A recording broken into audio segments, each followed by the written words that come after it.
हम और आप भगवान की शरणागति में अगर आकर बैठे हैं तो उसकी उदारता से, उसकी कृपा से, उसकी करुणा से बैठे हैं, उसकी दया से बैठे हैं। शिव महापुराण की कथा एक बड़ी सुंदर बात कहती है जो हमें अपनी जिंदगी में उतारना चाहिए। वक्त अगर बुरा है, शिव कथा कहती है वक्त अगर बुरा है तो मेहनत करो। शिव महापुराण की कथा कहती है वक्त यदि बुरा है तो मेहनत करो और वक्त यदि अच्छा है तो किसी की मदद करो। अगर वक्त बुरा है तो मेहनत 4 गुनी बढ़ाइए, अपने परिश्रम को 4 गुना बढ़ाइए, अपनी मेहनत को 4 गुना बढ़ाइए, अपने परिश्रम को बढ़ाने का प्रयास करिए। खूब मेहनत करो, खूब परिश्रम करो, खूब मेहनत को आगे बढ़ाइए, खूब बढ़िए।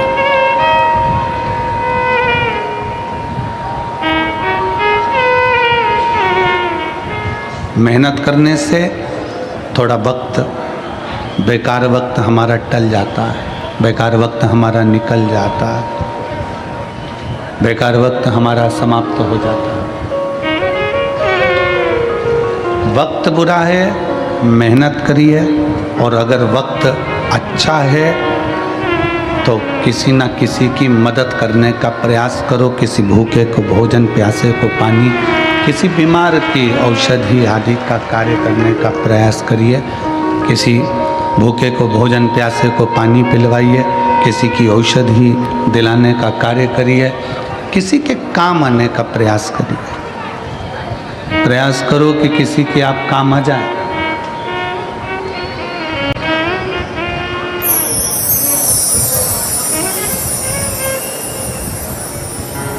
केवल बटोर कर रखना ही नहीं है,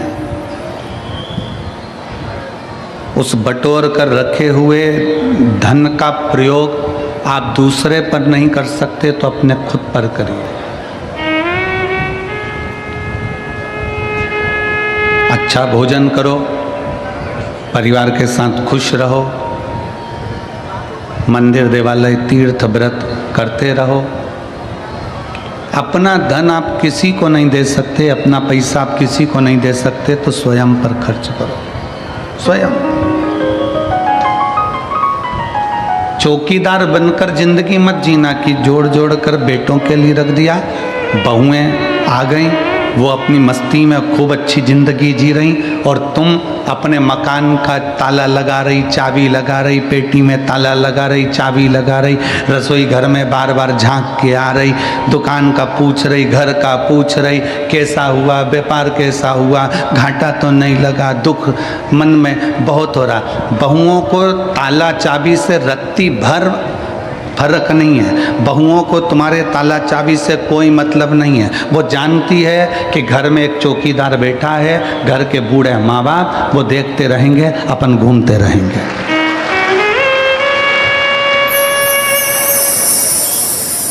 अपनी चौकीदार की ड्यूटी को त्यागो। अब हमें चौकीदार नहीं बनना घर का, अब हमें घर का मालिक बनना। मालिक और चौकीदार में अंतर है। चौकीदार बस ध्यान रखता रहता है, ध्यान रखता रहेगा, पूरा समय उसने इसी में निकाल दिया, ध्यान रख रख कर। मैंने तो अपने बच्चों के लिए जोड़ा, मैंने तो अपनी बहू के लिए जोड़ा, मैंने तो अपने पोते के लिए जोड़ा, मैंने तो अपने नाती के लिए जोड़ा, मैंने तो अपनी बेटी के लिए जोड़ा, मैंने तो अपने बेटे के लिए जोड़ा, जमाई के लिए जोड़ा, इसके लिए जोड़ा, उसके लिए जोड़ा, पूरा समय हमने इसे ही निकाल दिया। अपनी जिंदगी क्या जिए? आपने अपना जीवन क्या जिया? कल एक कोई वो हमारे शुभम जी, मंगेश जी पाटिल हैं, उनके कोई दोस्त लोग कल आए थे मिलने के लिए। तो होटल है उनकी, होटल का काम है, और कल आप ही आए थे, तो कल मिलने के लिए आए थे। तो हमने इनसे कहा कि आपका क्या काम काज है। उन्होंने कहा गुरुजी वैसे तो होटल का काम काज है, पर 7 दिन होटल का काम सब संभालने वाले संभालेंगे। हमारी माता से लेकर हमारे घर की बहुएं, हमारे घर के बच्चे, हमारे घर के बुजुर्ग सब शिव महापुराण की सेवा में लगे हुए हैं, शंकर की सेवा, शिव की आराधना में लगे हैं, शंकर की सेवा में लगे। कितने दिन तुमने बाबा को दिए?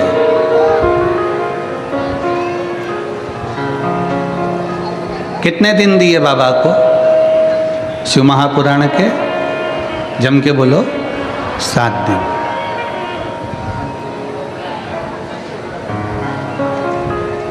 तुमने केवल 7 दिन बाबा को दिए हैं। तुमने केवल 7 दिन बाबा को समर्पित किए हैं। तुमने केवल 7 दिन भगवान शंकर को दिए, केवल 7 दिन। और ये 7 दिन जो तुमने भगवान शिव को प्रदान करे हैं, ये 7 दिन जो तुमने भगवान शंकर को दिए हैं, ये 7 दिन तुमने जो परमात्मा को दिए, वो परमात्मा ने लेकर तुमको कितना चौगुना कर कर, 1000 गुना कर कर, लाख गुना कर कर जो दिया है, वो आप खुद समझेंगे कि बाबा ने क्या प्रदान किया, शिव ने क्या दिया।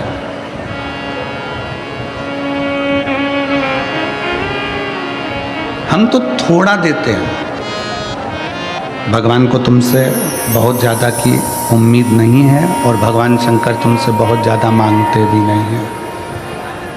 शिव जी आपसे ज़्यादा मांगते भी नहीं, बहुत ज़्यादा भोले बाबा को तुमसे चाहिए भी नहीं, कम। कल कथा में कहा कि तुलसी बाबा तो लिखते हैं आदि में पुनियाद, बहुत कम आप दो।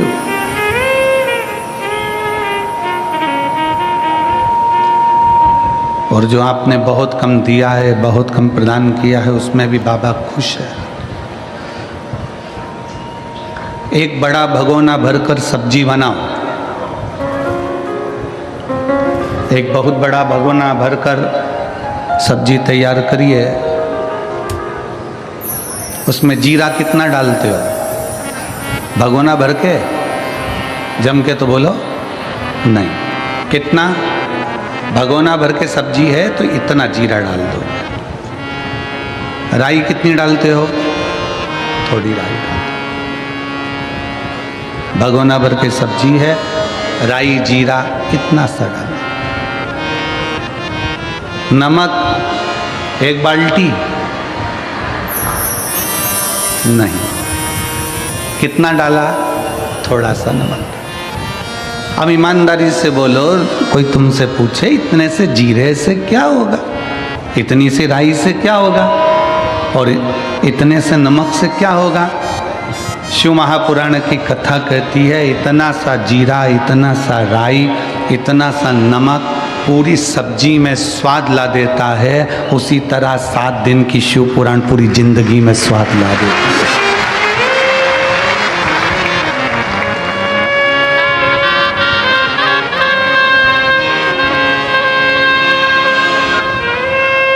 सात दिन की ये शिव महापुराण की कथा हमारे जीवन में स्वाद उत्पन्न कर देती है, खुशियाँ उत्पन्न कर देती है, प्रसन्नता उत्पन्न कर देती है। यहाँ नांदेड़ वाले डॉक्टर साहब जिन्होंने नांदेड़ में कथा करवाई थी वो बैठे हैं। हम आशीष से बोल रहे थे कि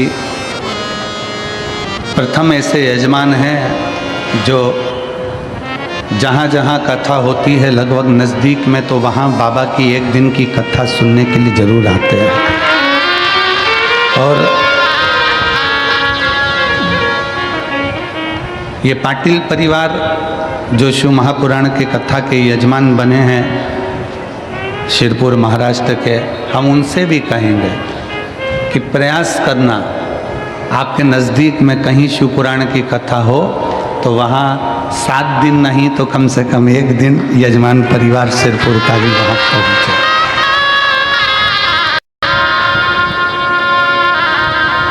आप बाबा के परिवार के सदस्य हो, केवल यजमान नहीं हो,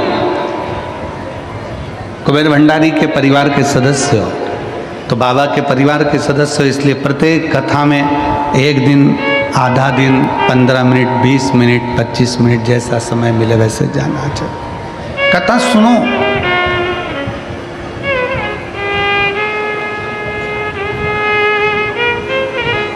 कथा में अपने चित्त को लगाओ।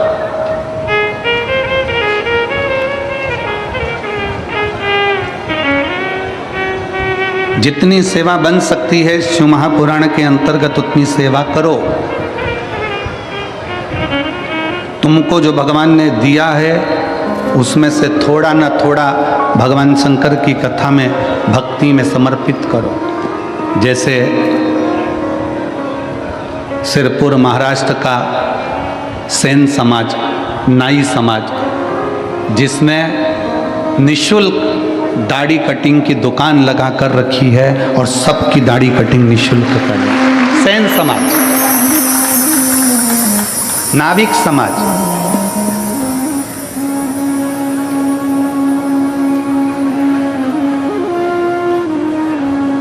कोई शुल्क नहीं।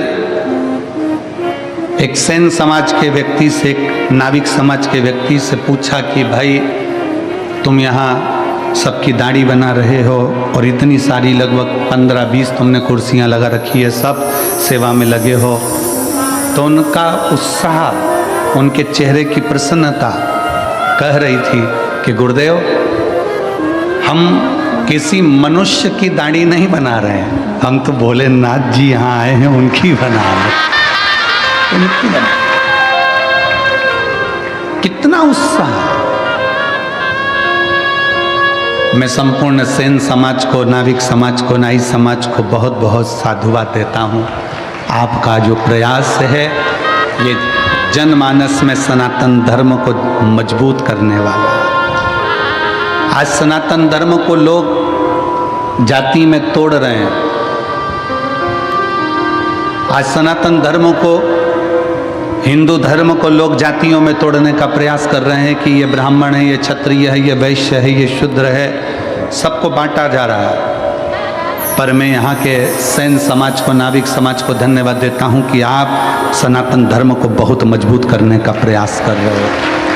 संपूर्ण भारत के सेन समाज को, नाई समाज को बहुत बहुत साधुवाद।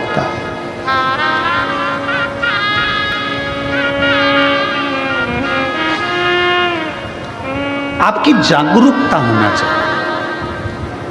वो कहते हैं ये मंदिर हमारा नहीं है, वो कहते हैं वो मंदिर हमारा नहीं, वो कहते हैं भगवान हमारे नहीं, वो कहते हैं ये हमारा नहीं, वो कहते हैं वो हमारा नहीं।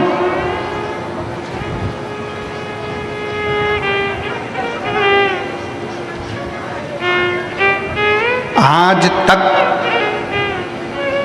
लोग केवल जातियों में बांटते रहे और कहते रहे कि हम ऊंचे, वो नीचा, वो बराबर, वो ऊंचा।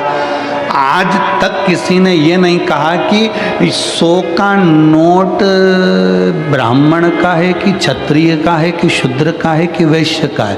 वो 100 रुपये अगर शमशान में भी मिले हैं ना तो भी वो बनिया की दुकान पर चल जाते हैं, और बनिया की दुकान का भी 100 का नोट है तो शमशान में चल जाता है। वो 100 का नोट, उसमें कहीं पर भी ऐसा नहीं दिखा कि कहीं छुआछूत हो। उस 100 के नोट में कहीं ये देखा जाए कि ये हमारा जाति का नहीं है, ये हमारी समाज का नहीं है, ये अन्य धर्म का है या अन्य समाज का है, ये 100 के नोट में नहीं देखा।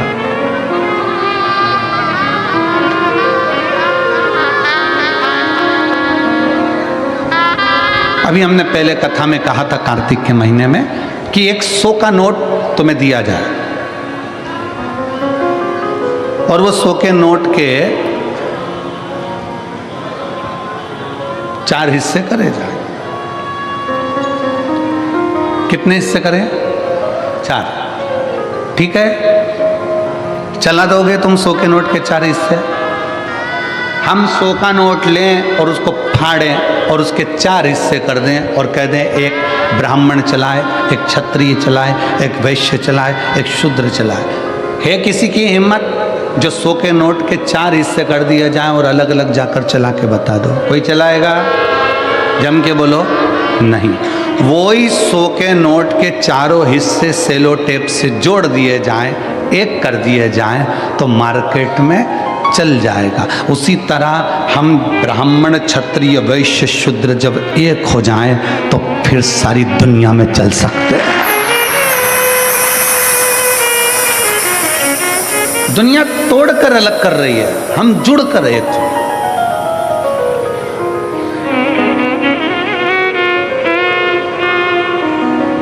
कथा कहती है समय अच्छा नहीं है तो मेहनत 4 गुनी कर लो, अपनी मेहनत को बढ़ाओ, अपने परिश्रम को बढ़ाओ।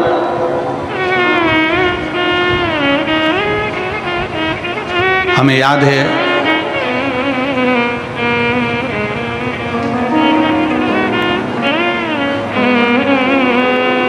सिरज गांव की एक कथा,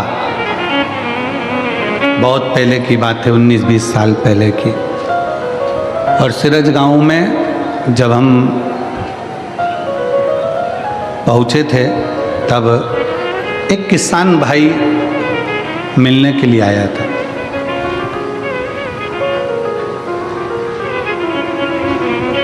और वो कपास की खेती करता था, उसको खेती को वहाँ पर कहते थे पीक लेना। अब इधर क्या बोलते हैं हमको स्मरण नहीं है, वहाँ सिरज गांव साइड में बोलते हैं हमारी में इतनी पीक हुई, इतनी मतलब इतनी खेती पीक बोलते हैं।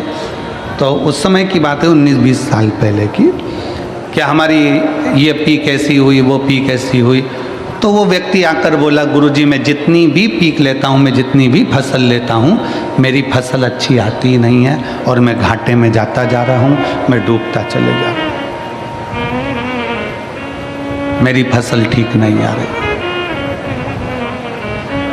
मैं डूबता जा रहा हूँ, मैं घाटे में जाता जा रहा हूँ। हमने कहा क्या करते हो? गुरुजी मैं खुद तो फसल नहीं लेता, मैंने बटाई पर दे दी।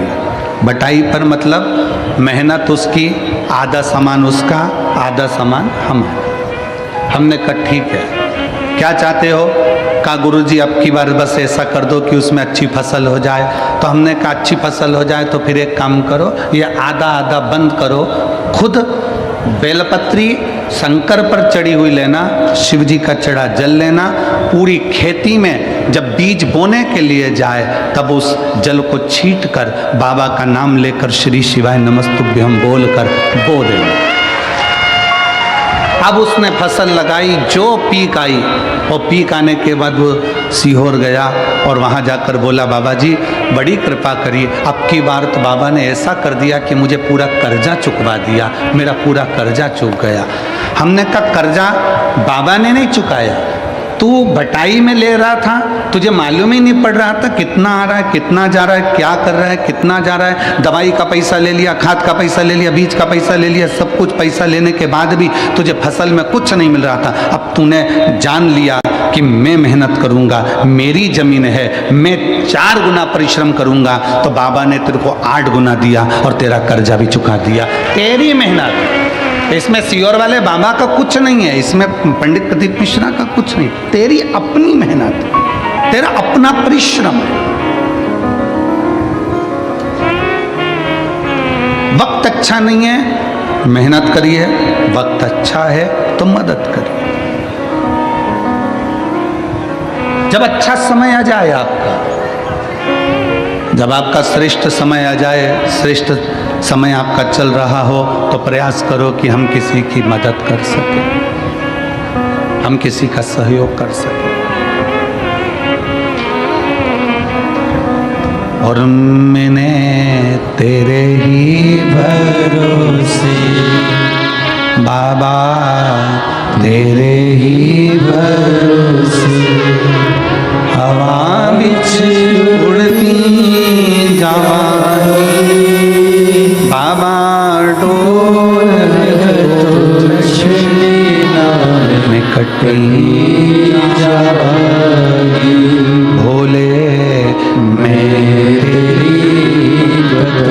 शंभु मेरी। अपनी मेहनत को बढ़ाओ।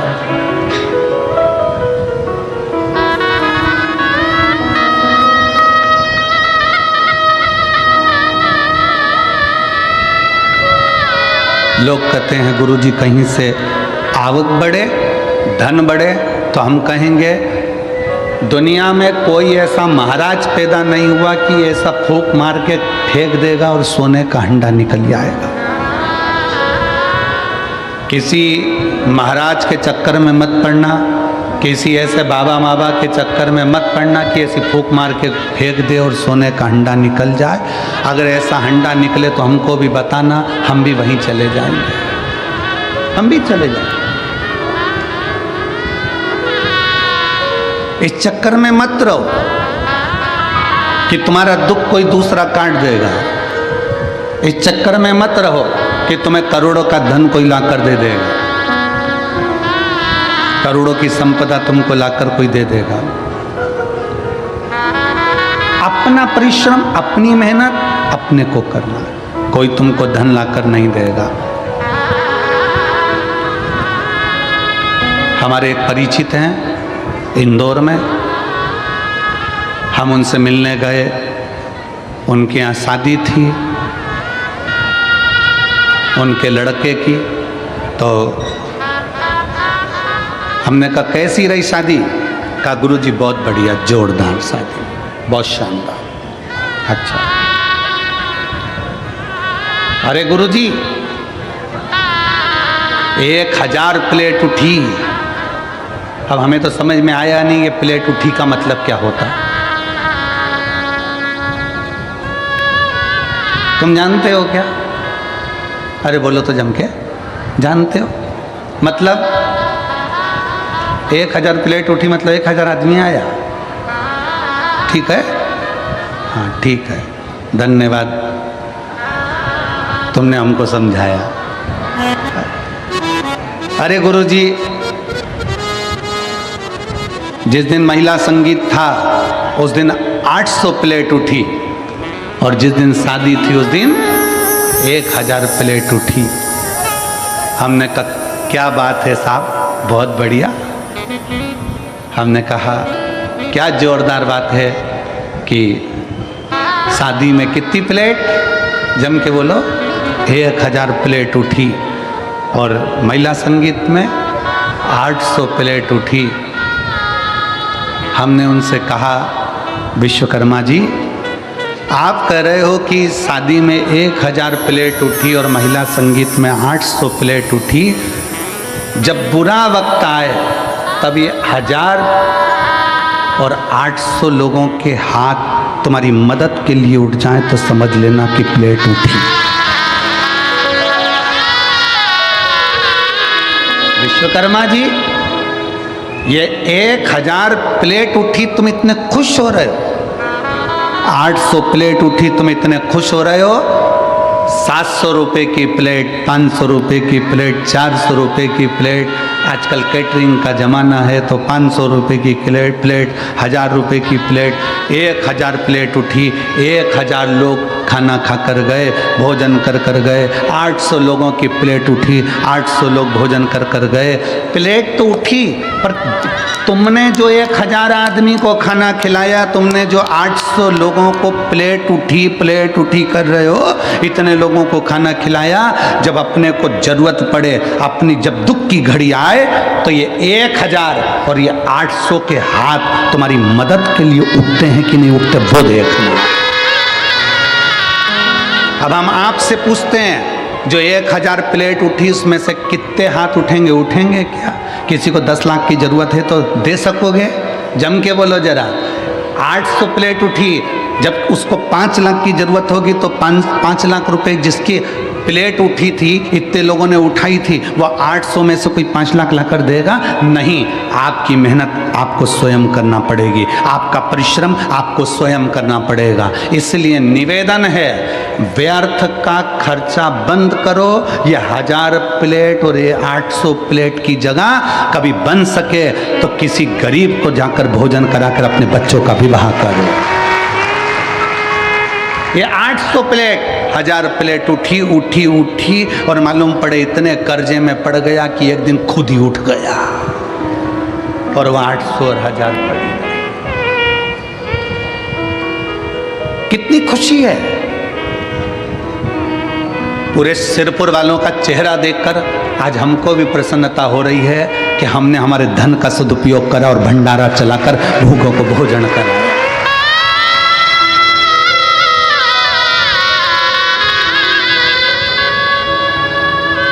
गुजरात से कोई ट्रक भर के पानी लेकर आया परसों के दिन और ट्रक भर के पानी बांट कर चले गया। गुजरात से आ गया, पानी की ट्रक भर कर आई सर लेकर। खुशी होती है। कल कोई रात को खिचड़ी चावल की पुलाव बनाकर, वेज पुलाव बनाकर लेकर आया, सब्जी का कोई चावल बनाकर लेकर आया, बांट रहा था। इतनी प्रसन्नता उसके चेहरे पर थी। परसों के दिन कोई जलेबी बांट रहा था, कोई हलवा बांट रहा था। कितनी चेहरे की प्रसन्नता थी। क्यों? वहाँ जो प्लेट उठी है वो साथ नहीं देंगे, पर यहाँ तुमने अगर किसी को एक अन्न का दाना भी खिलाया तो उसके खाते में लिख गया, वो साथ देगा, वो साथ देगा।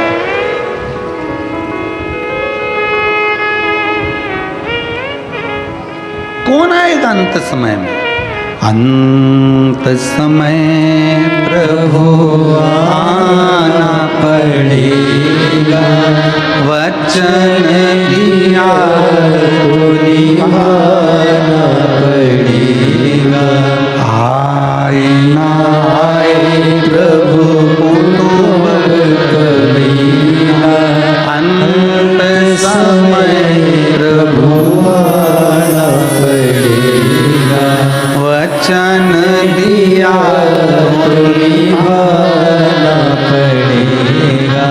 800 और 1000 प्लेट उठी शादी में। हमारा निवेदन है वो 1000 प्लेट उठाने में तुम्हारा 10-5 लाख रुपए खर्च हो गया।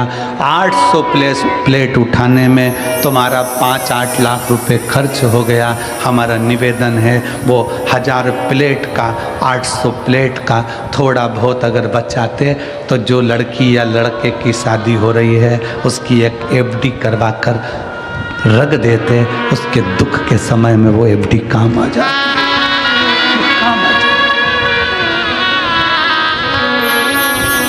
कितना भी खिला दो, शादी में कितना भी खिलाना, आखिरी में लोग बोलकर जाएंगे हराम का आ रहा था तो लुटा रहा है। और शादी में अगर कोई खर्च नहीं करे तो लोग कहकर जाएंगे इतना के छाती पे बांध के ले जाएगा, खिलाया तक ना। ये दुनिया के लोग हैं, वहाँ पर लोग कहे बिना नहीं रह सकते। और शिव महापुराण की कथा में आप किसी भूखे को अगर मिर्ची का ठेसा और रोटी भी खिला रहे हो ना, वो स्वाद लेकर खाकर कहेगा भगवान तेरा भंडार भर कर रखे, तेरे पर कृपा कर कर। अरे आई आई बड़ी कृपा कर, मेरा मुँह छुट्टा करा दे, भगवान तेरे भंडार भर कर रखे, तेरे पर कृपा करके रखे।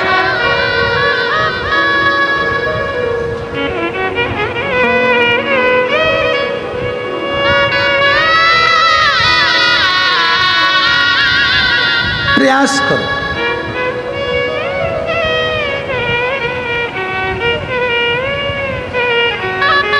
हम बहुत अच्छा किसी को नहीं दे सकते, पर थोड़ा तो अच्छा दे सकते हैं।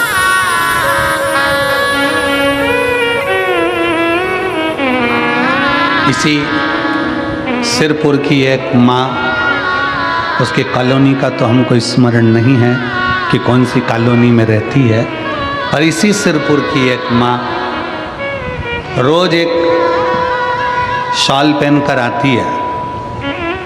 हो सकता है उसके पुराने शॉल हो, रोज एक शॉल पहनकर आती है और कहीं पर भी कथा में बैठ जाती है और पास में जो माँ बैठी रहती है उसको देखती है कि इसके पास नहीं है, अपना जाते जाते शाल उसको देकर चली जाती है और बड़े प्रेम से घर पहुंच जाती। फिर दूसरे दिन वो शाल ले आती। अब उस माँ का तो हम कॉलोनी का नाम नहीं जानते, पर वो माँ जसवंती बाई करके कोई नाम है, उसने कहा कि हमने पूछा कि माँ तुम्हारे पास में इतने साल है क्या? नहीं, मैं मेरी पड़ोसन से बोल दी तेरे पास पुराने साल कितने रखे हैं? मेरे घर के जितने साल थे मैं तो बांट लिया, और उसके घर में पुराने पड़े थे, कोई काम नहीं आ रहे थे, मैंने उसको निकलवा लिया। बहू से का प्रेस कर दे, प्रेस करके मैं पहले ओढ़ती और ओढ़कर कथा में जाकर बैठकर उसको ओढ़ा कर आ जाती। पुण्यता तो है, तुम्हारे पास में जो है तुम वही तो परमात्मा को दोगे। हम आपसे कभी नहीं कहे कि आप अंबानियां, धन दौलत, संपदा, सत्ता, वैभव किसी को दो, पर इतना जरूर याद रखो कि अपने को जो परमात्मा ने दिया है वो तो दो। एक कथा आती है, बड़ा सुंदर कथा है। एक राजा अपने नगर में सूचना करवा दिया, सुबह 9 बजे से शाम को 5 बजे तक जो मेरे दरवाजे पर आएगा उन सबको सोने की असरफियां, किसी को पीतांबर, किसी को हीरा, किसी को मोती में बांटूंगा। रोज 1 हफ्ते तक मुझे बांटना है। कितनी बजे से कितनी बजे तक? जम के बोलो जरा। सुबह 9 बजे से शाम को 5 बजे तक बांटूंगा। लग गए लोग लाइन में आके, सुबह 9 बजे लोग लाइन में आकर लगे। जैसे ही लाइन में आकर लगे, एक व्यक्ति सबसे आखिरी में लगा। जब जैसे ही दरवाजे पर पहुंचा वैसे ही शाम की 5 बज गई। 5 बजी, 5 बजते से ही वो व्यक्ति ने सोचा मुझे तो मिला नहीं, सवेरे जल्दी आ जाऊंगा। रात को 3 बजे जागा और 3 बजे आके लाइन में खड़ा हो गया। 3 बजे रात को लाइन में आकर खड़ा हुआ, सबसे पहले नंबर उसका था, आगे बढ़ने लगा। 9 बज गई, आगे बढ़ रहा था, पीछे एक व्यक्ति रो रहा था। रोते रोते बोला, भैया मुझे पैसे की बहुत ज़रूरत है, मेरा बेटा बीमार पड़ा है, मुझे पहले ले लेने दो। उसने कहा तू चले जा। उसने उसको आगे कर। फिर पीछे कोई आया, उसने कहा भैया मेरी पत्नी को बहुत तकलीफ है, तू आगे हो जा। भैया मुझे ये तकलीफ है। उसने सबको आगे कर दिया, वो पीछे रह गया। 5 बज गई, बंद हो गया दरबार। 5 बजे बंद हुआ। दूसरे दिन फिर वो सुबह आकर 3-4 बजे से खड़ा हो गया। आज तो मैं लेकर ही मानूंगा। फिर कोई पीछे आ गया, भैया मुझे जरूरत है, भैया मैं कर्जे में लदा लूँ, मैं ले आगे आ जा। फिर 5 बज गई। 5 दिन निकल गए। वो व्यक्ति आखिरी में 5 दिन तक असरफी लेकर नहीं जा सका। 6ठे दिन राजा का ध्यान गया कि ये रोज मांगने आता है और रोज दरवाजे पर खड़ा होता है। राजा ने उसको बुलाया, इधर आ।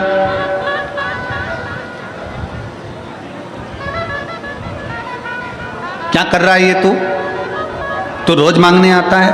हाँ। अभी तक तुझे मिला नहीं। क्या कर रहा है तू? ये कर रहा है, जो आप कर रहे हो वो मैं कर रहा हूं। राजा ने कहा मैं तो सोना चांदी हीरा पन्ना बांट रहा हूं, तू मेरी होड़ कर रहा है। मैं सोना चांदी हीरा पन्ना बांट रहा हूं, तू क्या बांट रहा है? उसने कहा मैं अपनी वारी दान कर रहा हूं। मेरा अपना जो नंबर आता है, किसी को जरूरत पड़ती है तो मैं अपना नंबर उसको दे देता हूं, अपनी बारी उसको दे देता हूं। राजा ने पूछा अपना नंबर देना, अपनी बारी देना, ये कोई बात है? उसने कहा मेरे पास जो होगा वही तो दूंगा। मैं आगे खड़ा था, थोड़ा पीछे हट गया, उसको आगे कर दिया। इससे क्या होगा? राजा ने पूछा इससे क्या होगा? उसने कहा अब ये तो मेरा भोलेनाथ जाने की क्या होगा। समय आया, समय पलटा। समय ऐसा पलटा, राजा को रोग हो गया, परीक्षा हुई।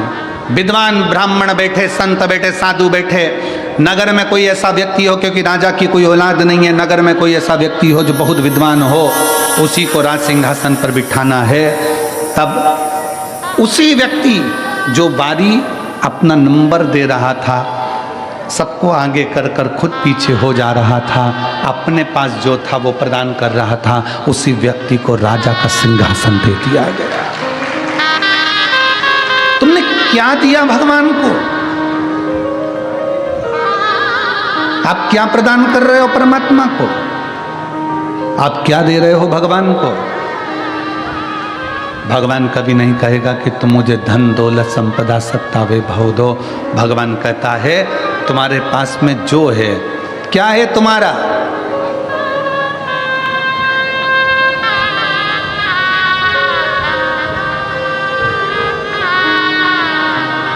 तुम्हारा अपना क्या है?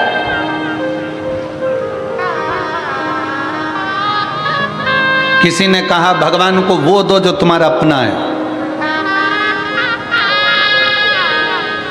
जल तुम्हारा अपना है? जम के बोलो जरा। पैदा हुए थे तो लेकर आए थे ऊपर से।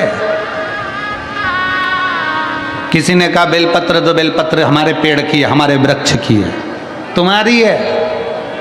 बेलपत्र भी तुम्हारी नहीं है, जल भी तुम्हारा नहीं है, जो भोजन का भोग लगा रहे हो वो अन्न भी तुम्हारा नहीं है। भगवान को अगर वस्त्र दिया तो वस्त्र भी तुम्हारा नहीं है, जनेऊ दी वो जनेऊ भी तुम्हारी नहीं है, अबीर गुलाल चंदन दिया वो भी तुम्हारा नहीं है। केवल मनुष्य के पास अपना केवल एक दिल है, वो भगवान को दे दो, भगवान तुम्हारा हो जाए। तुम्हारा अपना क्या है? केवल एक दिल, केवल एक मन। पर आज के जमाने में दिल भी ऐसा हो गया जैसे सब्जी की दुकान,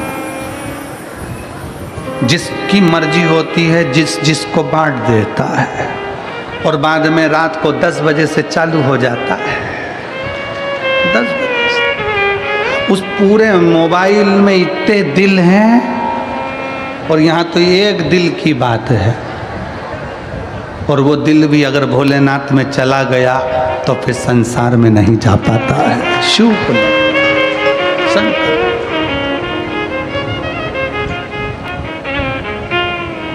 इतने लोग संसार में पड़े हुए हैं।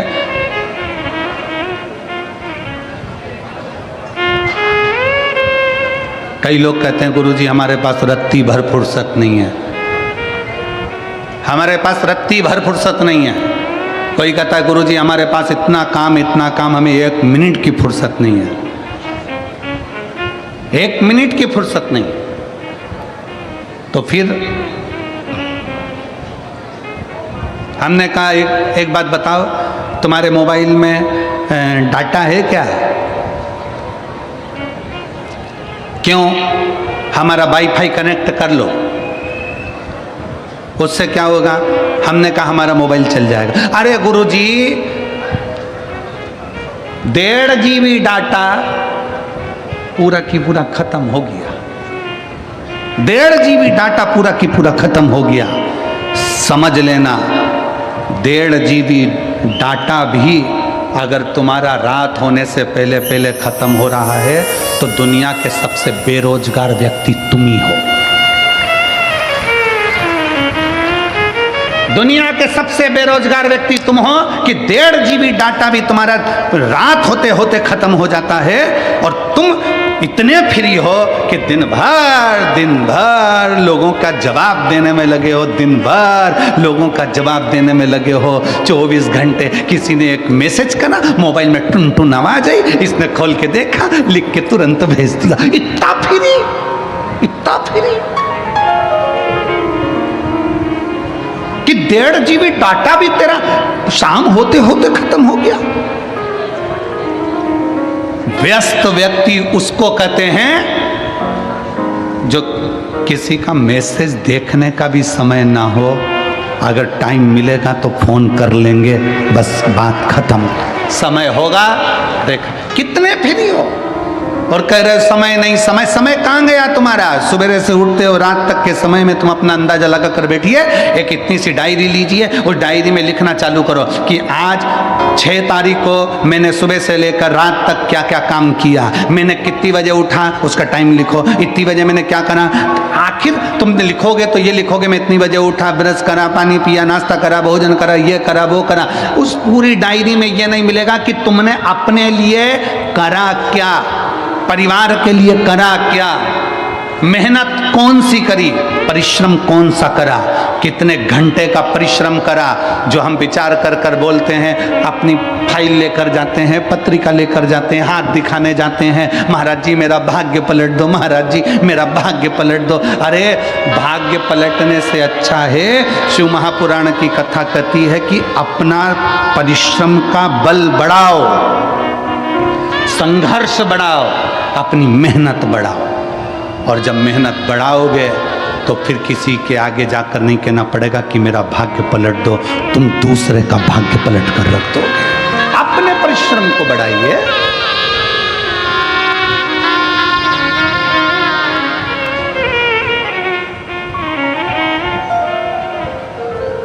संसार सागर में व्यर्थ पड़े हो, व्यर्थ। पूरी शादी देख लो शंकर भगवान की, शंकर भगवान की शादी में कितनी प्लेट उठी,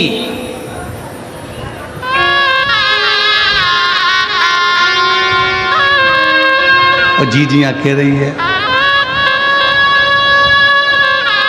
शंकर जी की शादी में कितनी प्लेट उठी।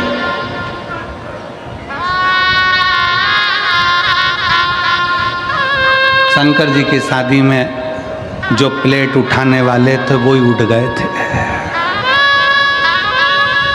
क्यों? क्योंकि भगवान शंकर देखते हैं कि पैसे वाला व्यक्ति जब शादी करता है तो थोड़ा वृद्धाश्रम में डोनेशन दे देगा, थोड़ा अनाथालय में डोनेशन दे देगा, थोड़ा कौड़ी हॉस्पिटल में डोनेशन दे देगा। पर मेरे महादेव ने डोनेशन नहीं दिया, मेरे महादेव ने इनविटेशन दिया कि सब मेरी शादी में आओ, सब मेरी शादी में आओ। भूत, प्रेत, डाकनी, पिशाचनी, चुड़ैल, भयंकर, राक्षस, असुर, गंधर्व, देवता, नाग, सब मेरे विवाह में पहुंचो, सब पहुंचो।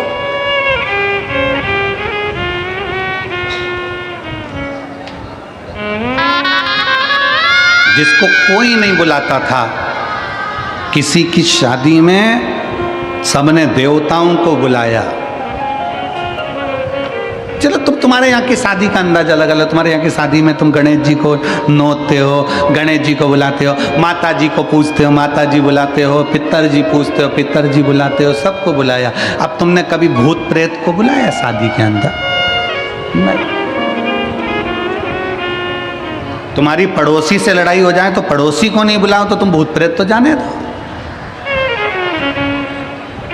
कौन बुलाता किसको? कोई किसी को नहीं बुलाता। पर मेरे बाबा विश्वनाथ ने, मेरे बाबा ओघड़दानी ने, मेरे शंकर भगवान, मेरे भूतनाथ भूतेश्वर मेरे शंकर ने बुलाया। और भगवान शंकर ने किसी करोड़पति, धनपति, वैभवपति को नहीं, मेरे शंकर भगवान ने डमरू बजाकर सब नाग, किन्नर, गंधर्व, असुर सबको बुला लिया। जो भूत है, प्रेत है, सबको बुला लिया, सब।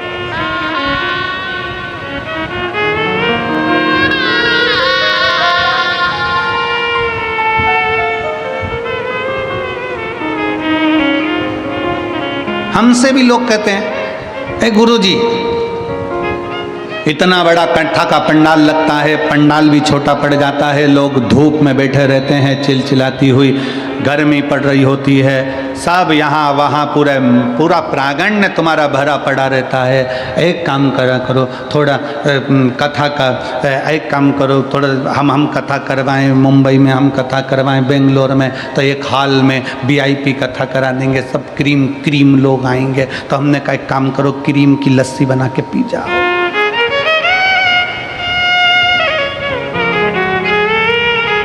ये कोई दूसरी कथा नहीं है, ये मेरे शंकर भगवान की कथा है। यहाँ तो डाकनी, पिशाचनी, चुड़ैल, भयंकर भूत, पिशाच, गंधर्व, देवता, पितर, नाग सब आते हैं। शिव की कथा एक ऐसी कथा है जिसमें यह नहीं देखा जाता कि कौन ब्राह्मण, कौन क्षत्रिय, कौन वैश्य, कौन शूद्र। शंकर की कथा में यह नहीं देखा जाता कौन स्वस्थ कौन बीमार। शंकर की कथा में तो यह देखा जाता है कि शंकर के ऊपर विश्वास कर कर आश्रित होकर कौन आकर बैठ गया, शंकर भगवान को उसको विदाई में क्या देना है वो शिव जाने। शंकर क्या देंगे, विदाई क्या करेंगे। आप शंकर के घर के विवाह में आए हो, शिव की कथा में आए हो, शंकर भगवान विदाई में क्या देंगे वो शिव ही जान सकते।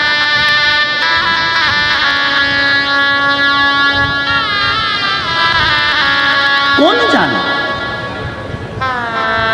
शंकर जी की शादी में प्लेटें नहीं उठी, शंकर जी की शादी में तो पंगत हुई। पंगत, पंगत जानते हो? अरे जम के तो बोलो जरा। हाँ, पत्रिका में लिखा जाता है स्वरुचि भोज। स्वरुचि भोज का मतलब बफेट, और नीचे लिखा रहता प्रतिभोज। प्रतिभोज का मतलब पंगत। घर के लोग पहले पत्रिका देखते हैं और देख के विचार करते हैं क्या लिखा है, तो क्या सुरुचि भोज, तो वो कहते मैं भी चलूंगी, वो कहते मैं भी चलूंगा। कहीं लिखा होता प्रतिभोज, तो कह देते हैं पापा जी तुम चले जाओ।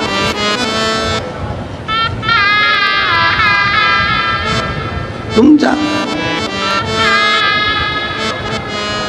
लगी पंगत, शिव जी की शादी की पंगत जब लगी, पत्तल देने वाले आए। उधर देवता बैठे थे, इधर भूत प्रेत बैठे थे। उधर देवताओं को पत्तल लगाई, इधर जब पत्तल लगाने आए, लगाते लगाते एक के मुख दो थे, आगे और पीछे। उससे पूछा भैया तू इधर से खाएगा कि उधर से, पत्तल किधर रख। उसने कहा दोनों जगह पत्तल रख, तो आगे भी रखी पीछे भी रखी। और आगे गए, उससे पूछा भैया, उसके 12 मुख थे, उससे पूछा तू कैसे खाएगा, तो कि 12 पत्तल रख। उसके लिए 12 पत्तल रखी। और आगे गए, उसका मुंह ही नहीं था, केवल गला ही गला। उससे पूछा तू कैसे खाएगा, उसने कहा बाकेट में लाते जा, गले में कूड़ते जा। बाल्टी में लाओ और गले में कूड़ो। भोजन कैसे करें।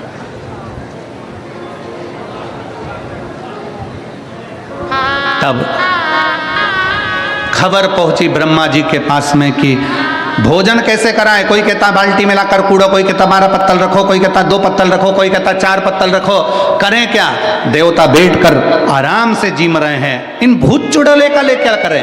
तो कहा एक काम करो, पत्तल का सिस्टम बंद करो, टेबल पर बर्तन भर भर के रखो, सबके हाथ में एक एक प्लेट दे दो और सारे भूत चुड़ैल को ग्राउंड में छोड़ दो, इनको खाने दो।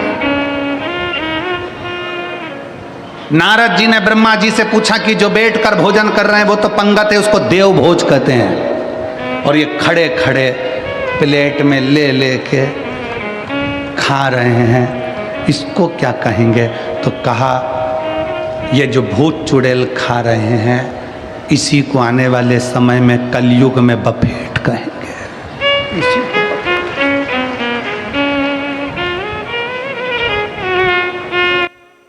उस समय पर जैसे भूत चुड़ैल खाए थे, आज के समय में भी देश देश देश, तुम समझते। लोग इतनी भयंकर तरीके से खाने में लगे रहते हैं, पल्लू डाल डुला के, पूरी मुंह में लिपस्टिक, आंख नीली, बिंदी पीली, और गुलाब जामुन का साइज बड़ा। और देखे इधर से बच्चे करे मम्मी इतनी बड़ी गुलाब जामुन।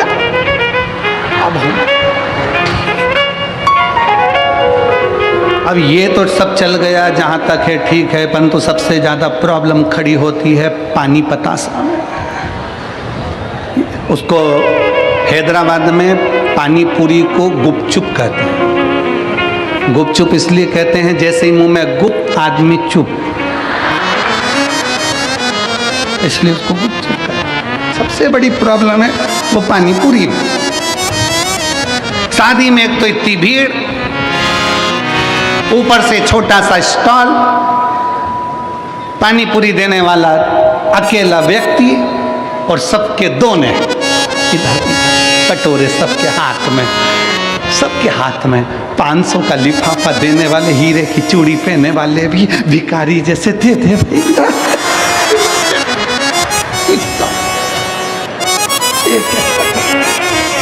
इतनी बड़ी शादी में अच्छे अच्छे करोड़पति को भिखारी बना दिया भैया। पानी पूरी वाला इधर दे भैया, इधर भैया, प्लीज प्लीज। एक पानी पूरी वाला पसीना पसीना हो रहा है, पाँव में खुजाल चल रही क्योंकि रात का समय मच्छर खा गए, और पानी पूरी देना, खुजाल भी चल रही क्योंकि रात को गार्डन में मच्छर थे, और इधर से खुजात आ जाए, इधर से पानी हिला के भर के भैया। और पानी पूरी खा के जो बाहर निकली पति के साथ मोटरसाइकिल पे, बोली पानी पूरी का स्वाद बहुत जोरदार था, ऐसा स्वाद तो घर नहीं आया क्योंकि घर में मच्छर निकला। और क्या खा स्वाद है, स्वाद।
शिव जी तो अपने तप साधना में लीन थे।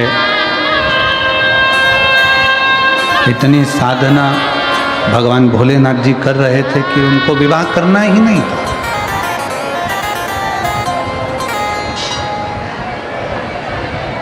वो विवाह करना ही नहीं चाहते थे। किसके लिए विवाह करा?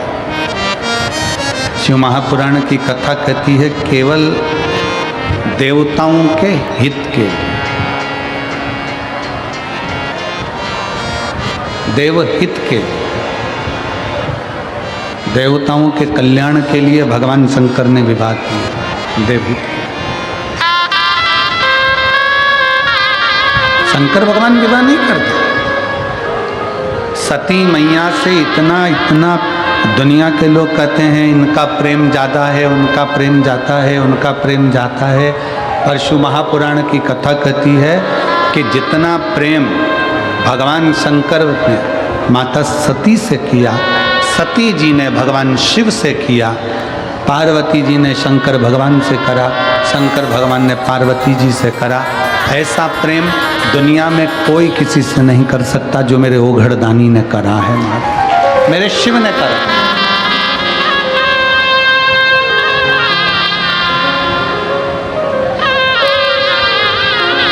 लोग कहते हैं गुरुजी हम महाकाल की नगरी में जाएं, उज्जैन की नगरी में जाएं, महाकालेश्वर बाबा की नगरी में उज्जैन जाएं।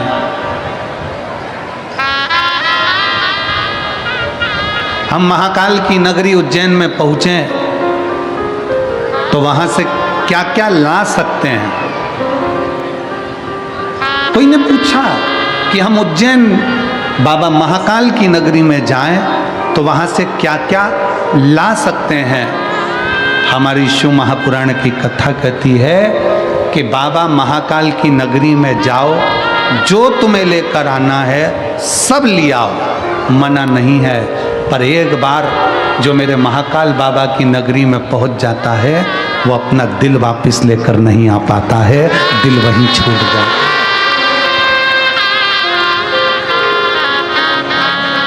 जो महाकालेश्वर बाबा की नगरी में जाता है, मेरे महाकाल की नगरी उज्जैनी में जाता है, जो मेरे महाकाल बाबा के चरणों में जाता है, वो उज्जैन से महाकाल की नगरी से सब कुछ वापस ला सकता है, पर अपना दिल नहीं ला सकता, क्योंकि दिल तो मेरा महाकाल रख लेता है, हृदय तो मेरा महाकाल रख लेता है। वो कहते हैं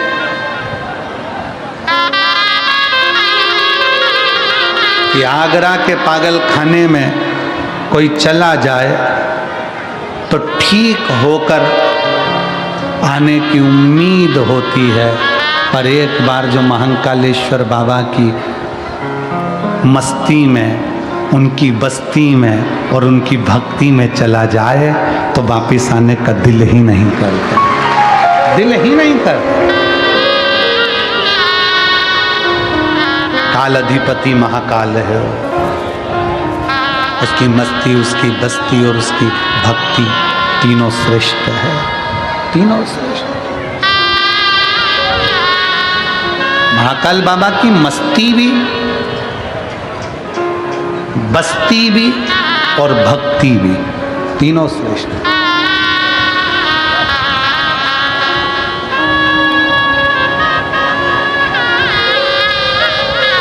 शिव तत्व कर रहा है। शंकर भगवान विवाह करने को तैयार नहीं थे, विवाह तो उन्होंने देवताओं के लिए करा।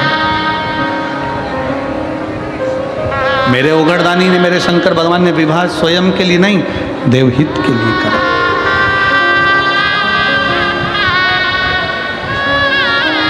क्यों? तारकासुर ने चारों तरफ हाहाकार मचा कर रखा था, हर जगह पर तारकासुर का हाहाकार था। तारकासुर ने वर मांगा था भगवान ब्रह्मा जी से कि वर मुझको दीजिए कि अगर मैं मरूं तो शिव जी के पुत्र के द्वारा मरूं, शंकर जी के बेटे के द्वारा।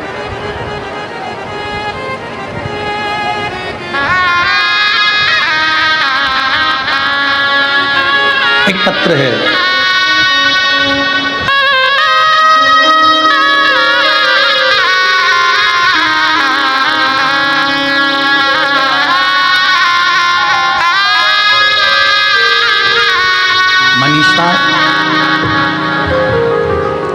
साहिल पाटिल सिरपुर न्यू योगेश्वर कॉलोनी के निवासी हैं। कहीं बैठे हों तो हाथ हिला सकते हैं। मैं मनीषा सलील पाटिल सिरपुर न्यू योगेश्वर कॉलोनी,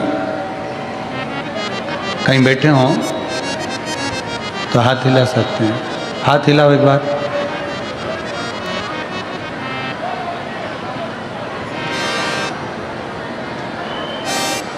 हाँ नहीं रहा। एक बेलपत्र लेने के लिए आ जाओ, जहाँ बैठे हो आ जाइए। एक बेलपत्र के पेड़ का और एक वृक्ष का और शंकर भगवान की कथा का क्या फल है गुरुदेव?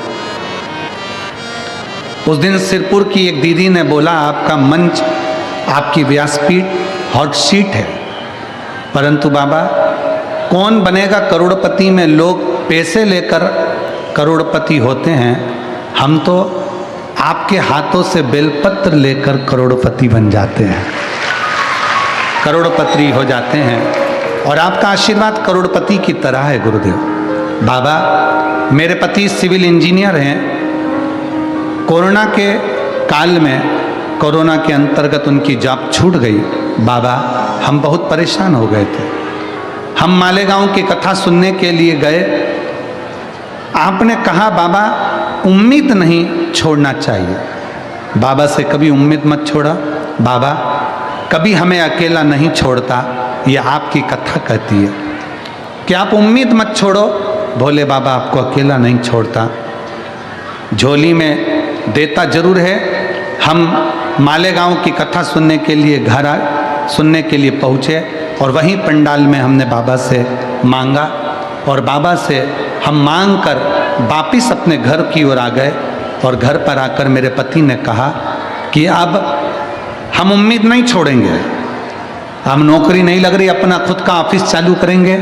और बाबा से प्रार्थना कर कर हमने खुद का ऑफिस डाल दिया और ऑफिस डालकर बाबा के मंदिर जाते, एक लोटा जल चढ़ाते, उस जल को लाकर ऑफिस में छींटते, एक बेलपत्र लाकर बाबा की रखते। आज बाबा की कृपा से, पूरे बाबा महाकाल की कृपा से, मेरे कुबरेश्वर भंडारी की कृपा से बाबा ने हमारा हाथ पकड़ लिया और बाबा ने हमको लाखों में करोड़ों में खिला दिया। ये शिव तत्व, एक विश्वास।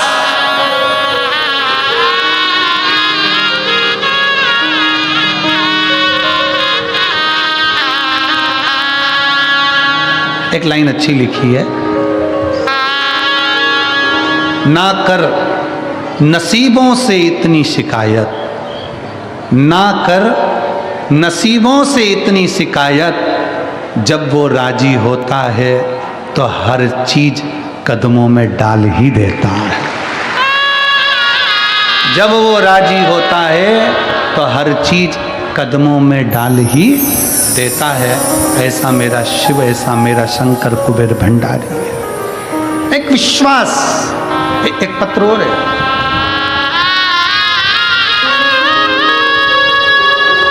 मैं सुनीता भगवान पाटिल, ग्राम भामपुर, तहसील सिरपुर, जिला धूलिया की रहने वाली हूँ। कहीं बैठी हों तो हाथ हिला सकती हैं। मेरा मोबाइल नंबर ये है। हमारा 4 भाइयों का परिवार है। मेरे सबसे छोटे देवर को 22 साल तक संतान का सुख नहीं है। हमारे देवर के यहाँ पर 22 साल तक संतान नहीं है। हम धूलिया, सिरपुर डॉक्टरों को दिखाते रहे, लेकिन सारे प्रयास निष्फल रहे। सारे डॉक्टरों ने कह दिया था कि तुम्हें संतान नहीं होगी। हमारी देवरानी बहुत निराश हो गई, लेकिन हमारे नज़दीकी रिश्तेदारों ने बताया कि तुम भोले बाबा के मंदिर जाओ और 1 लोटा जल चढ़ाओ। 1 लोटा जल सारी समस्या का हल कहा जाना है। और हमने टीवी पर बाबा की कथा सुनी और हमारा पूरा परिवार उसी दिन से बाबा से जुड़ गया। गुरुदेव, मैं और मेरी जेठानी दोनों मालेगांव की कथा सुनने के लिए गए। वहाँ बाबा के चरणों में बैठकर विनती कर कर आ गए और झोली पसार कर बाबा से विनय कर दी और सफ़ेद आंकड़े की जड़ का प्रयोग किया। वो हमने घर आकर किया और पशुपतिनाथ का उपवास करना प्रारंभ किया। फिर गुरुदेव बाबा का मैं क्या गुणगान करूं। बाबा जो डॉक्टर कह दिए थे कि संतान नहीं होगी, आपके बाबा की कृपा से ऐसी करुणा बाबा ने कर दी कि 22 साल बाद, 23 साल के बाद मेरे बाबा ने 15 अक्टूबर को बाबा की कृपा से संतान की प्राप्ति हो गई। 23 साल के बाद बाबा ने ये संतान दे दी। शिव तत्व है, शंकर हो घड़ी अजब। अगर कहीं बैठे हों सुनीता भगवान पाटिल, ग्राम भामपुर, तहसील सिरपुर, जिला धूलिया, अगर कहीं बैठे हों तो बेलपत्र लेने के लिए आ सकते हैं। अजब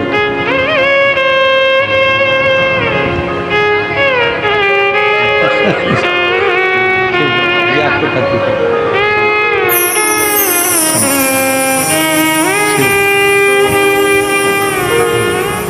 बधाई आपको, बहुत बहुत उन्नति करें।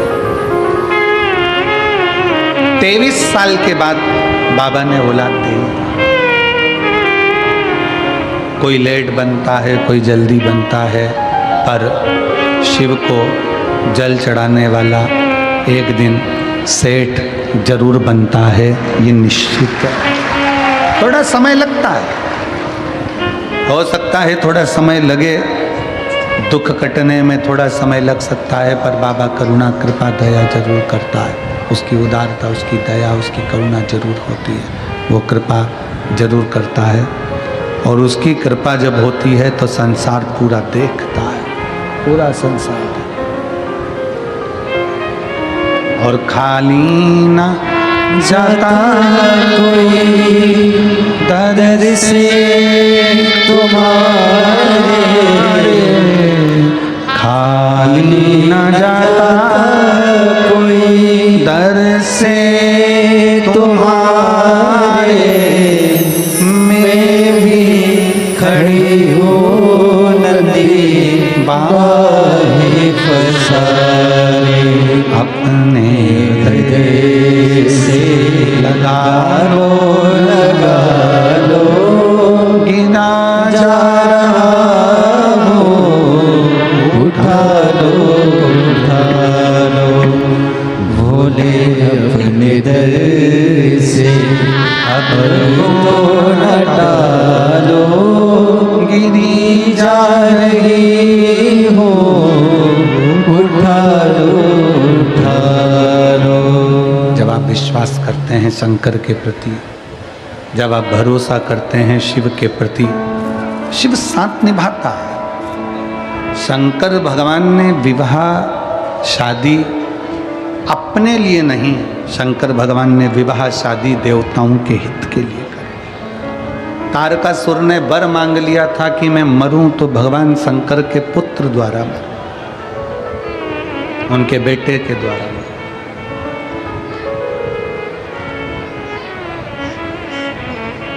बहुत सावधानी से कथा सुनो। आज कथा का छठा दिन है, शिवरात्रि का दिन है।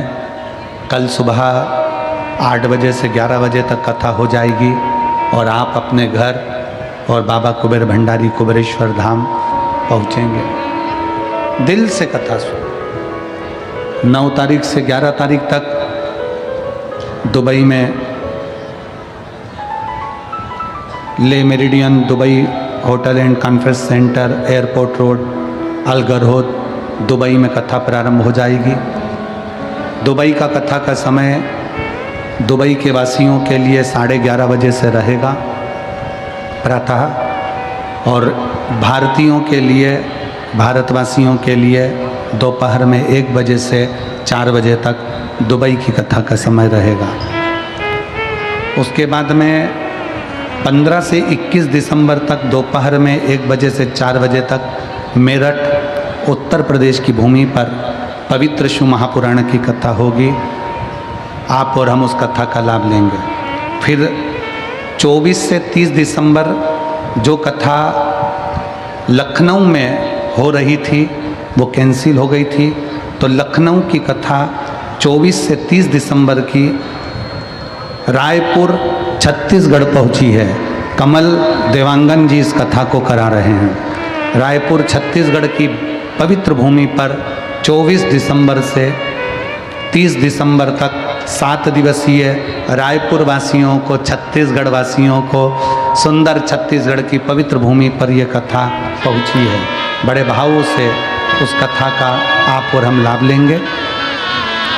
जनवरी के महीने की कथाओं का स्मरण एक बार आप लोगों को रहेगा, सभी लोग सावधानी से सुन लेंगे। 4 जनवरी से 10 जनवरी तक नूतन वर्ष 2025 की पहली कथा छुरिया हाले कोसा राजनांदगांव जिला छत्तीसगढ़ में होगी। 16 से 22 जनवरी की कथा सूरत गुजरात की पवित्र भूमि पर होगी।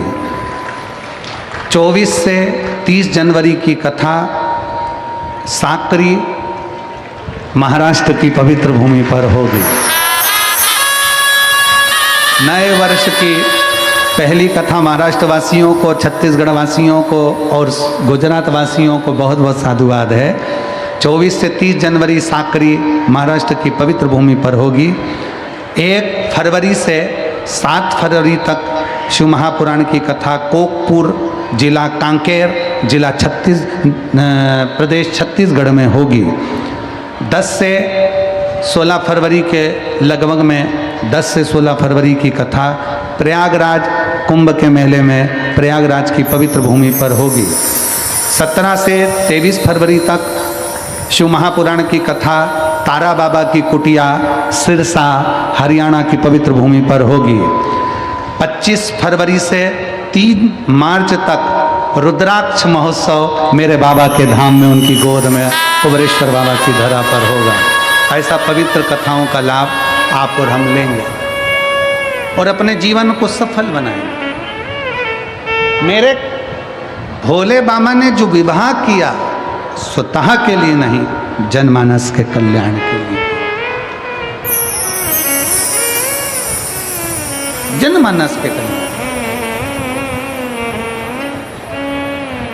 आप इतनी लाखों की संख्या में जो कथा सुनने के लिए आप लोग आए हैं, कथा श्रवण करने के लिए लाखों की संख्या में आप लोग पहुँचे हैं, शिव महापुराण की कथा सुनने के लिए यहाँ पर आए हैं। आपका स्वयं अकेले का कल्याण नहीं है, आपका स्वयं अकेले का कल्याण नहीं। शिव महापुराण की कथा कहती है, शिव महापुराण का महत्तम कथा है, शिव कथा कहती है कि जब हम कथा सुनने के बाद यहाँ से जाते हैं, कथा श्रवण करने के बाद में जब हम यहाँ से जाते हैं, तो कथा सुनने के बाद हम जब यहाँ से निकलते हैं तो हमारे श्रवण करने के बाद हम यहाँ से जब निकलते हैं तो हमारे शरीर से जो हवा हमारे शरीर को छू कर जाती है, वो हवा के द्वारा जितने जीव संसार के, तुम्हारे गांव के, नगर के, क्षेत्र के, शंभु जितने जीव हैं, कोई अधोगति में मर गया है, कोई परेशान जीव है, उसको भी हमारे शरीर की हवा टच होकर जब लग जाती है तो उसका भी कल्याण हो जाता है। ऐसी शिव महापुराण की पवित्र कथा, ये कोई साधारण कथा नहीं है, शिव कथा कह रही है। भगवान तारकासुर को मारने के लिए विवाह कर लिए। जब बाबा भोलेनाथ जी का मंगल विवाह हो गया, शिव जी का मंगल विवाह हुआ, पार्वती जी जब आ गई, भगवान शंकर के तेज पुंज को अग्निदेव सूर्यदेव की साक्षी में गंगा जी के जल में दे देते हैं और गंगा जी के जल में 6 पुत्रों का जन्म होता है, जिनको कृतिकाओं ने पाल पोस कर बड़ा करा। उनका नाम गला पकड़ रहा है, कार्तिकेय हो जाता है, जिनका नाम कार्तिकेय हो जाता है। कार्तिकेय स्वयं भगवान शिव की अविरल भक्ति को धारण करने वाले हैं। बोल कार्तिकेय महाराज की, हर हर महा, बोल बम का नारा है, सारी समस्या का हल। शिव स्तुति में कार्तिकेय जी लग गए और जब इस शिव स्तुति में कार्तिकेय बाबा लगे, कार्तिकेय जी ने जब भगवान शंकर की अविरल भक्ति को धारण किया, उपासना करी कार्तिकेय बाबा ने, शिवाराधना में कार्तिकेय बाबा जब लग गए, तारकासुर का वर था कि मरूं तो शंकर के पुत्र द्वारा।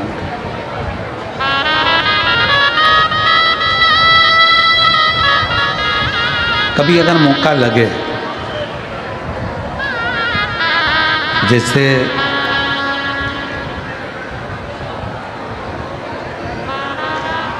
कभी ऐसा योग लग जाए कि कोई आपसे कहे कि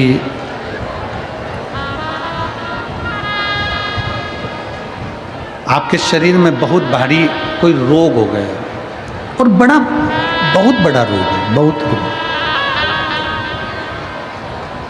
और शरीर में बहुत बड़ा रोग हो गया हो और वो रोग समाप्त नहीं हो रहा,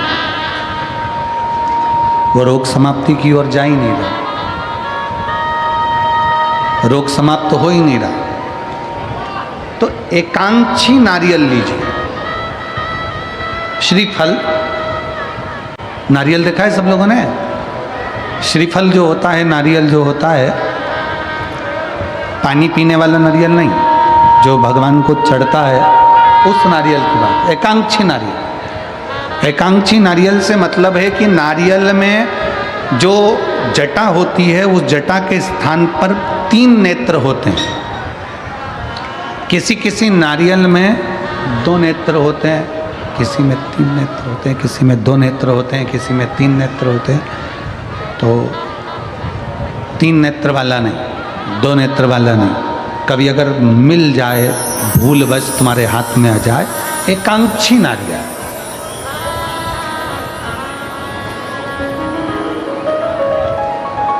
एक नेत्र वाला। पहले बताओ देखा है कि नहीं देखा? पहले ये तो बोलो कि नारियल के पीछे 3 आंखें दिखती हैं, 3 आंखें, किसी में 2 आंखें नजर आती हैं। उसी तरह एक एकांक्षी नारियल, एक नेत्र वाला। कभी अगर मौका लगे और अगर रोग बढ़ रहा है, घट नहीं रहा, तकलीफ बड़ी बढ़ रही है, घट नहीं रही, सारे इलाज करवा लिए, सारी दवाइयाँ ले ली, सारी जांचें करवा ली, सारे डॉक्टरों को दिखा लिया, उसके बाद भी अगर आराम नहीं लग रहा है तो एकांक्षी नारियल। और उस एकांक्षी नारियल के साथ में 7 दुर्वा, 7 बेलपत्र,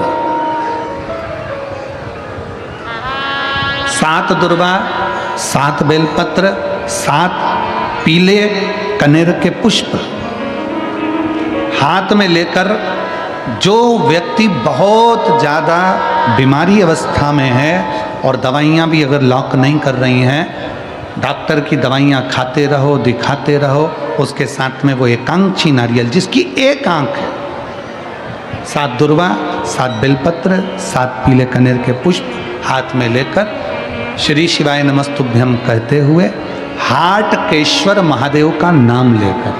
कौन से महादेव?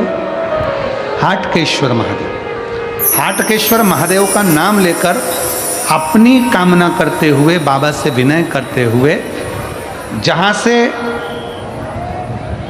जैसे ये शिवलिंग है, ये जलाधारी है, ये जलाधारी से जल बह रहा है, ये जल बहकर जहाँ से जाता है, ये जल बहने के स्थान जहाँ तक है, उसके बीच में कहीं पर भी, जहाँ जल बह रहा है ना, ये पानी बहकर जहाँ जा रहा है, उस स्थान पर कहीं पर भी, वो जल बहकर जहाँ से जा रहा है जमीन पर, उस स्थान पर कहीं पर भी उस नारियल को, एकांक्षी नारियल, 3 आंख वाला नहीं, 2 आंख वाला नहीं, एक नेत्र वाला एकांक्षी नारियल, सफ़ेद पीला कनेर, 7 बेलपत्र, 7 दुर्वा के साथ में उसको रख दीजिए और 1 लोटा जल देवाधिदेव महादेव को दक्षिण के भाग में खड़े होकर, उत्तर की ओर मुख कर यहाँ बैठकर या खड़े होकर इस भाग में उधर की ओर देखते हुए जल समर्पित कर दीजिए। उसमें से 1 बेलपत्र, 1 दुर्वा उठा कर लिया, उसी में से 1 कनेर का पुष्प अशोक सुंदरी वाली जगह पर समर्पित कर दो। दुर्वा सुबह के समय पर खाना है, बेलपत्री दोपहर के समय पर खाना है। उसके बाद में 15 दिन 8 दिन बाद फिर वापस जांच कराओ, आपके रोग में आराम मिलना प्रारंभ हो जाएगा। शिव उसको ठीक करना प्रारंभ कर। एकांक्षी नारियल अजब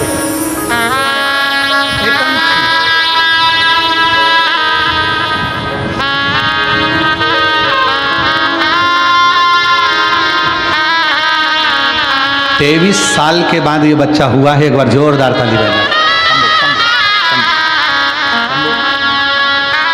प्रणाम प्रणाम प्रणाम।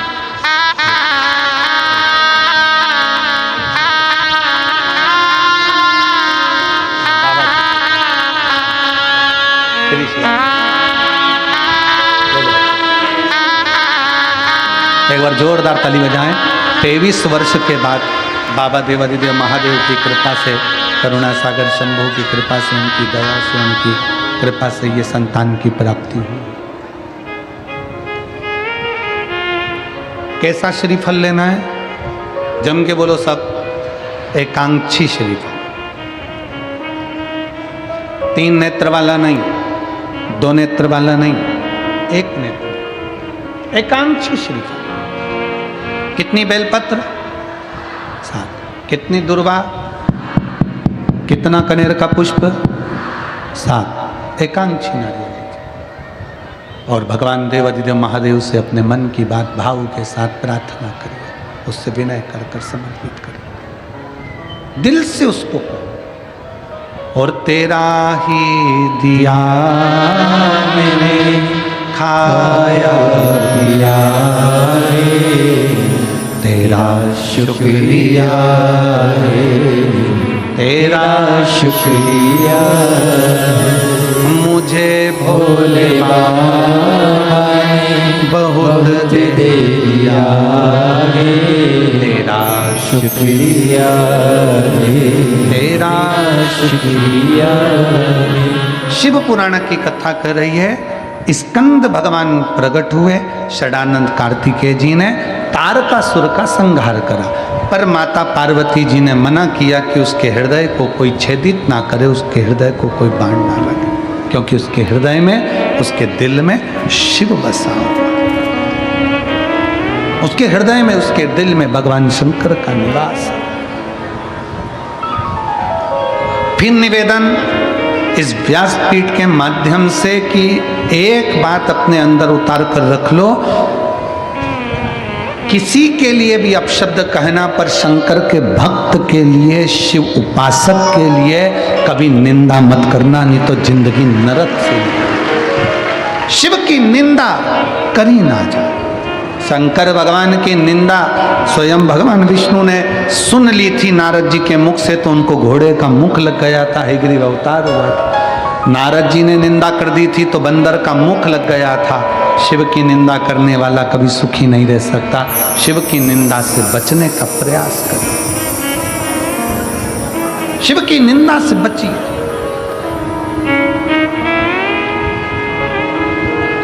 करो तो शंकर का भजन करो, करो तो शिव की आराधना करो। और अगर बाबा ने कृपा कर रखी है, तुम्हारा शरीर अच्छा है, तुम्हारा शरीर अच्छा चल रहा है, बाबा ने तुमको खूब अच्छा स्वस्थ रख रखा है, तो एक काम जरूर करो, 1 लोटा जल भगवान शंकर के मंदिर में ले जाकर चढ़ाना प्रारंभ करो, जल समर्पित करना प्रारंभ करो। इस शरीर के द्वारा थोड़ा अच्छा करने का प्रयास करो, इस शरीर के द्वारा।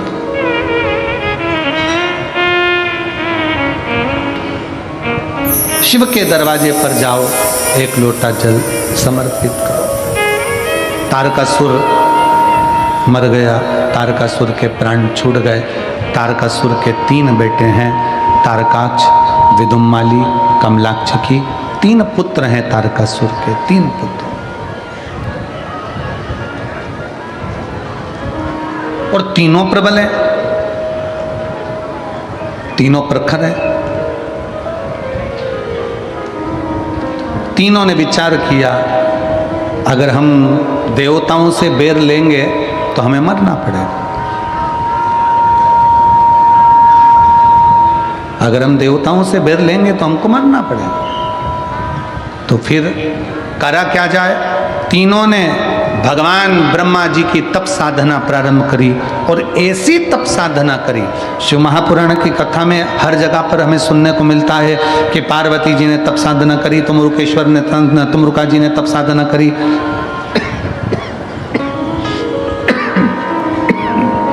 सब तप साधना में लीन होते चले जा रहे हैं, तप साधना कर रहे हैं। कली काल में तप साधना करने की जरूरत नहीं। कली काल में गला खींच रहा है आशीष बहुत ज़्यादा मात्रा में, तो खांसी आ रही है, उसमें रूखापन आ रहा है बहुत ज़्यादा।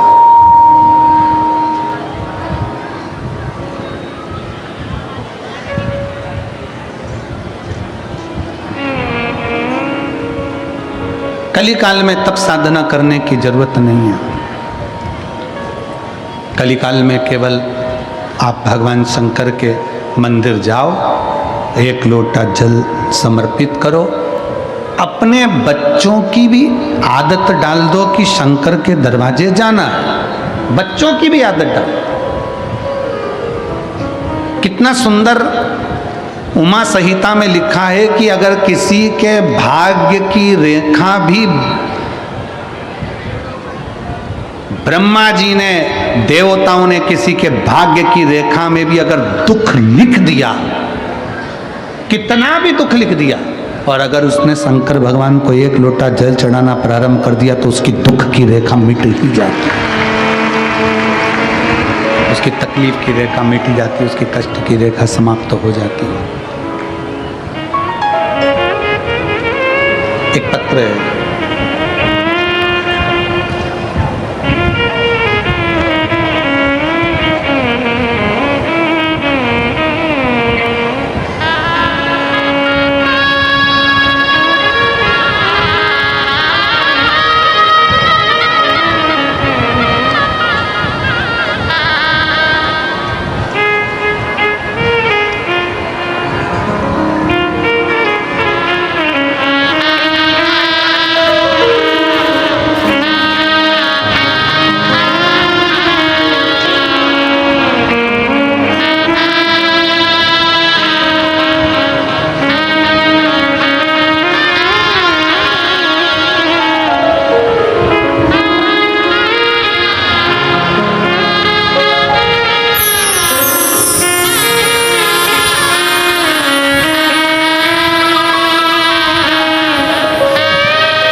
मैं श्री सुरेश रामभाऊ 20 पुते, plot number 15, Mahalakshmi colony, Sirpur, जिला धुलिया, महाराष्ट्र से हूँ।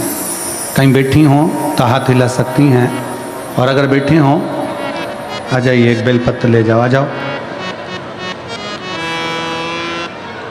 शिव महापुराण पोथी का दंडवत करता हूँ। मेरी एक बेटी है जो 32 साल की है।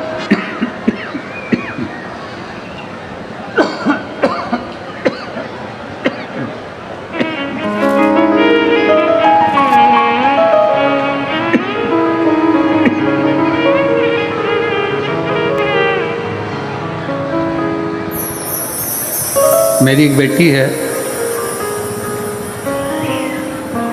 जो 32 साल की है। उसकी शादी हो गई है। उसका नाम कीर्ति प्रणव वानखेड़े है। उसका छोटा बेटा जब 6 महीने का था तब उसकी अचानक तबीयत खराब हो गई। अस्पताल ले गए। आप लोग पत्र को पढ़ रहे हो एलईडी पर, जम के तो बोलो। अस्पताल ले गए, सारे टेस्ट हुए और उसे ब्रेन का कैंसर, जिसे ब्रेन ट्यूमर कहते हैं, वह बीमारी बताई गई। डॉक्टर के कहे के अनुसार उसका हमने 2019 में ऑपरेशन भी करवाया। डॉक्टर ने कहा कि उसका कैंसर बढ़ने वाला नहीं है। फिर 1 साल बाद उसकी तबीयत बहुत खराब हो गई और धीरे धीरे उसकी याददाश्त कमज़ोर होने लगी। फिर से उसे अस्पताल ले गए। डॉक्टर ने एमआरआई किया तो उसका कैंसर प्रोग्रेसिव था, कैंसर आगे बढ़ने लगा, जो बढ़ता ही जाएगा। डॉक्टर ने कहा अब उसको आगे कोई ट्रीटमेंट भी नहीं है कि हम कर सकें। अब वह सिर्फ 1-1.5 साल की मेहमान है डॉक्टर ने कह दिया वो केवल 1 से 1.5 साल की मेहमान है। यह सुनकर हमारा बहुत दुख हुआ, हम बहुत हताश हो गए। फिर एक दिन हमने आस्था चैनल पर कथा सुनी, बाबा का 1 लोटा जल चढ़ाना प्रारंभ करा, शिव की स्तुति करना प्रारंभ करा और रुद्राक्ष का जल उसको देना प्रारंभ करा। बाबा की कृपा से ये जरूर है गुरुदेव कि डॉक्टर तो केवल 1-1.5 साल कहा था, पर बाबा की कृपा से आज उसको 5 साल हो गए और वो जीवित है। शिव की कृपा है। बस शरीर में कष्ट है, उठ नहीं सकता, बैठ नहीं सकता, उसके कारण बस तकलीफ है। हम बाबा से केवल यही विनय करने आए हैं कि अब शरीर तो थोड़ा ठीक करें, उसके ब्रेन में जो प्रॉब्लम थी वो तो रुद्राक्ष के जल से समाप्त हो गई, बस शरीर और मेरा बाबा ठीक करे। यही बाबू से बाबा को प्रणाम करने के लिए आए हैं। आ जाओ, एक बेलपत्र लेकर आओ। श्री शिवाय नमस्ते। एक शिव पर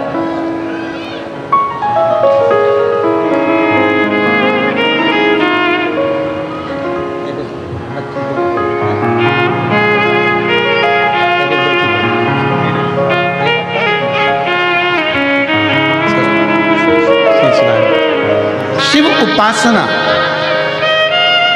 शंकर की भक्ति, शिव की आराधना एक विश्वास के साथ जब करा जाए। उन्होंने पत्र में लिखा, गुरुजी की डॉक्टर तो कहे थे कि 1-1.5 साल जीवित रहेगी, पर बाबा की कृपा से रुद्राक्ष का जल और जल से 5 साल उसने निकाल दिए।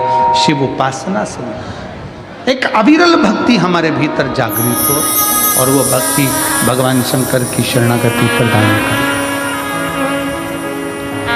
शिव कथा कहती है, भगवान शंकर का चरित्र कहता है, तारकासुर के 3 बेटे तारकाक्ष, विदुमाली और कमलाक्ष की तीनों ने भगवान ब्रह्मा जी का तप किया।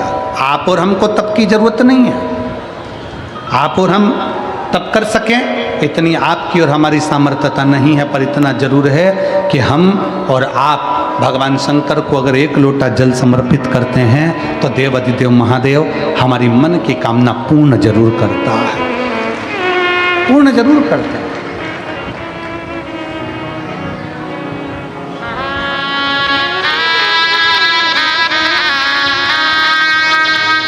एक विश्वास शिव के साथ में जोड़िए। समय आया, तारकासुर के 3 बेटों ने मांग लिया, हम मरे ना। भगवान ने कहा यह हो नहीं सकता। ब्रह्मा जी कहते हैं यह हो नहीं सकता, प्राण तो छूटेंगे। और कितनी सुंदर बात शिवपुराण की कथा कहती है कि आए हो संसार में तो जाओगे भी। कथा में आए हो तो भी घर जाओगे और संसार में आए हो तो भी जाओगे।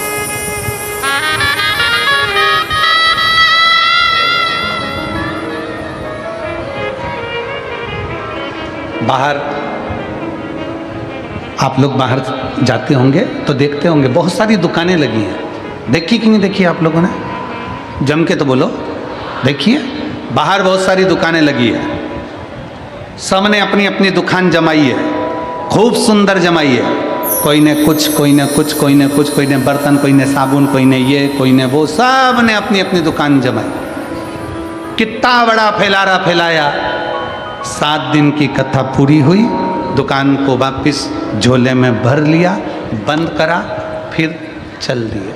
अब जरा विचार करो कितनी सुंदर दुकान जमाई, आखिरी में पोटली में, झोले में, बैग में बंद करा और चल दिए। उसी तरह मृत्यु लोक में आने के बाद हम भी अपने परिवार, कुटुंब, नाते, रिश्ते, घर, गाड़ी, बंगला, फैक्ट्री, फार्म हाउस, सबकी दुकान जमाते हैं और एक दिन पोटली में हम भी बंद होकर हरिद्वार चले जाते हैं।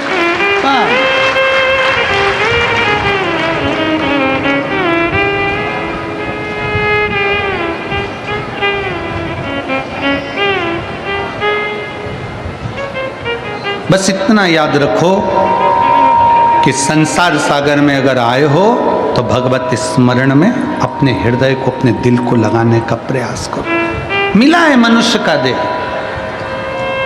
मिला है मानव का शरीर। कई लोग हमसे पूछते हैं गुरुजी, सीहोर में जो रुद्राक्ष उत्सव होता है, उस रुद्राक्ष उत्सव का इतना महत्व क्यों है, इतना महत्व क्यों है? हम कहते हैं उसमें एक तो शिव महापुराण की शिवरात्रि पड़ती है, दूसरी 12 महीने में जो एक महाशिवरात्रि होती है वो भी उसी में पड़ती है, और तीसरा भगवान कुबेर भंडारी ने जिस दिन दुनिया के लोगों को भंडार देना प्रारंभ करा, वो फुलेरा दूज भी उसी दिन पड़ती है। तो ये तीनों का जो संजोग होता है, उस संजोग के तहत कुबेरेश्वर धाम की धरा पर आने वाला 7 दिन, 5 दिन, 3 दिन, 2 दिन लोग अपना रहते हैं, और रुद्राक्ष महोत्सव के उस पंडाल में रहकर भोजन ग्रहण कर, भगवान की भक्ति कर, नाच कर, आनंद कर, शिव शिवाय नमस्तुभ्यम का, श्री शिवाय नमस्तुभ्यम का स्मरण कर कर कर अपने धाम को जब जाते हैं, तो दूसरी बार जब बाबा के धाम आते हैं तो झोली भर कर लेकर आते हैं, खाली कोई नहीं आता। उसकी अविरल भक्ति है, उसका विश्वास, उसकी दृढ़ता उसको करीब में लेकर आती है।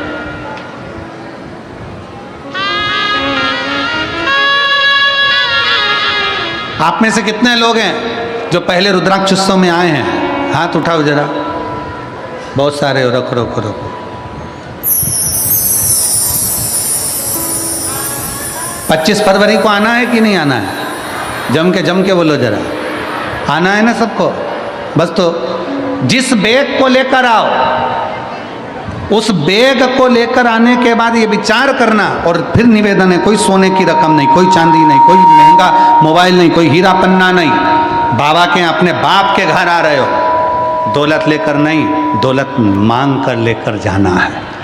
बहुत ढेरों का संपदा लेकर नहीं, प्रणाम करने के लिए। जिस बैग को लेकर आओ, बाबा से कहना, बाबा ये बैग लेकर आई हूँ, 3 महीने खोलूंगी नहीं, इसी बैग को लेकर कुबेरेश्वर धाम वापिस आऊंगी और तू बुलाएगा, मेरी मनोकामना पूर्ण कर। उसके चरणों की शरणागति ग्रहण करो।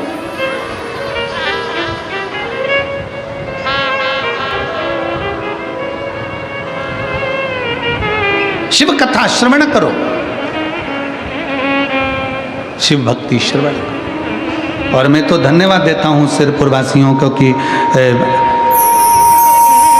पिछले वर्ष छत्तीसगढ़ से तो हर साल रुद्राक्ष महोत्सव में और गुरु पूर्णिमा महोत्सव में अन्न का भाग पहुंचता है, जिससे भंडारा चलता है। पिछले वर्ष सिरपुर से भी एक गाड़ी अन्न कुबेरेश्वर धाम गया था, उसके लिए सिरपुर वालों को धन्यवाद है। उसके लिए कोई वो कैमरे वाले भैया, वो मोबाइल वाले भैया, सब लोग उनकी टीम एकत्रित करती है, उसमें आप लोगों की टीम है शायद उसमें, तो सब एकत्रित कर कर उसको लेकर अन्न को लेकर आते हैं और वहाँ भंडारे में देते हैं। उसके लिए पूरे सिरपुर वासियों को बहुत बहुत साधुवाद। एक बार जोरदार ताली बजाएं सिरपुर वासियों के लिए। साधुताया शिव कथा कर रही है, भगवान शंकर का चरित्र कर रहा है। विश्वास के साथ शंकर से जुड़े। तारकासुर के 3 बेटे तारकाक्ष, विदुमाली, कमलाक्ष की ने वर मांगा, ब्रह्मा जी ने कहा मरना तो पड़ेगा, तो कि मरेंगे, मना नहीं, पर हम तीनों एक जगह पर मरे, हम तीनों मरे तो एक साथ मरे। तथास्तु ब्रह्मा जी ने कह दिया। इनको यह नहीं मालूम था कि वो शिव है, वो घड़ी है, वो 3 को मारने के लिए त्रिशूल उठा सकता है, 3 को मारने के लिए त्रिनेत्री बन सकता है, 3 को मारने के लिए त्रिपुंडधारी है, 3 को मारने के लिए त्रिवेत्र पत्रधारी है, त्रिपुंडधारी है, त्रिनेत्रधारी है, त्रिशूलधारी है, त्रिकालदर्शी है वो। इनको मालूम नहीं था कि शिव है क्या। खूब उपद्रव मचाया, 3 पुरियों का निर्माण कर दिया। कोई ने अपनी अपनी पुरी में रहने लगे और विचार कर लिया कि कुछ भी हो पर साथ में एकत्रित मत होना, सब एक जगह पर बैठेंगे तो कम मर जाएं, कोई भरोसा नहीं है, इसलिए एक जगह पर एकत्रित नहीं हो, एक जगह पर इकट्ठे नहीं हो।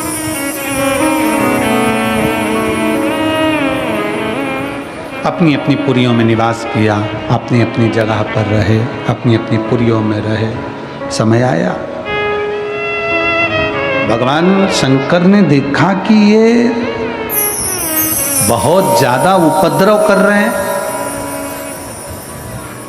शिव ने सारे देवताओं को पशु बना दिया, मेरे ओघड़नाथ मेरे शंकर उनके पति बन गए। शिव जी का नाम हो गया पशुपति, पशुपतिनाथ।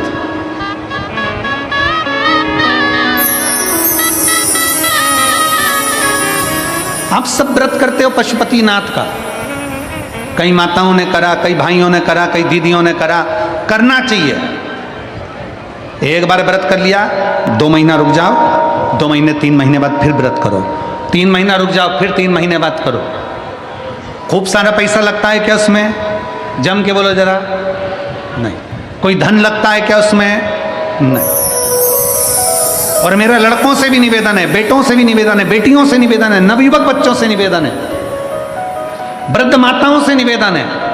इसमें यह नहीं देखा जाता कि कन्या है कि शादीशुदा है कि वैधव्य है कि कन्या है कि लड़की है कि लड़का है कि आदमी है, कौन है, गरीब है कि अमीर है। पशुपति व्रत में तो केवल तुम्हारा भाव देखा जाता है। 5 सोमवार का व्रत होता है पशुपतिनाथ का। पूजन की थाली लगाते हैं सुबह, वही थाली शाम को जाती है। पूजन की थाली में अपना वही पूजन का साहित्य जो रखते हो वही रखिए, और बाबा का सुबह के समय पर जाकर अभिषेक पूजन कर दीजिए, और शाम के समय उसी थाली को संभाल कर रखो, वही थाली वापस लेकर जाओ और उसमें कितने दिए? 6 दीपक लेकर जाइए और 6 दिए साथ ले जाओ। प्रसाद घर में बना हुआ, सीरा बना हो, खीर बनी हो, लड्डू बना हो, पेड़ा बना हो, जो तुमने घर में बनाया हो, पंजेरी बनी हो, मीठा चावल बना हो, मीठी थुली बनी हो, जो तुमने घर में बनाया वो घर का लेकर जाओ। वहाँ जाकर 6 दिए जमीन पर रखो, प्रसाद के 3 हिस्से करो, 6 दिए में से 5 दिए प्रज्वलित करो, 6ठा नंबर का दिया और एक प्रसाद का हिस्सा अपनी थाली में वापिस रख लो। जो दिया जला नहीं है उसको थाली में रखो, प्रसाद का एक हिस्सा रख लो। बाबा का पूजन भाव से करो, प्रेम से विनती करो, बाबा आज हमारा पहला पशुपति व्रत है, इसको स्वीकार कर लेना मेरे भोलेनाथ, मेरे शंभु, मेरे शंकर, मेरे त्रिकालदर्शी, मेरे कैलाशी। ऐसा बाबा से प्रार्थना कर कर वहाँ से चलो। घर के दरवाजे पर पहुंचकर घर में जहाँ प्रवेश करते हैं राइट हैंड में सीधे हाथ की ओर घर के बाहर बैठ जाओ, घर की ओर मुख कर कर अपना 6ठे नंबर का दिया नीचे रखकर जला दो और बाबा को प्रार्थना करो, बाबा आप हमारा कल्याण करना, मेरी मन की यह कामना है, इसे पूर्ण करना। बाबा को विनय कर कर अपने घर में पहुंचकर भोजन करने बैठो, उसके पहले जो प्रसाद का एक हिस्सा लेकर आए हो वो खा लो। 2 हिस्से तो मंदिर में छोड़िया, एक हिस्सा प्रसाद का जो है उसको खाओ, उसके बाद भोजन करो। ऐसे 5 व्रत करो। कहीं जाना पड़ गया छोड़ दो, कोई बड़ा उपास पड़ गया छोड़ दो, फिर कर लेना। गिनना 5 ही है, एक ही मंदिर में करना।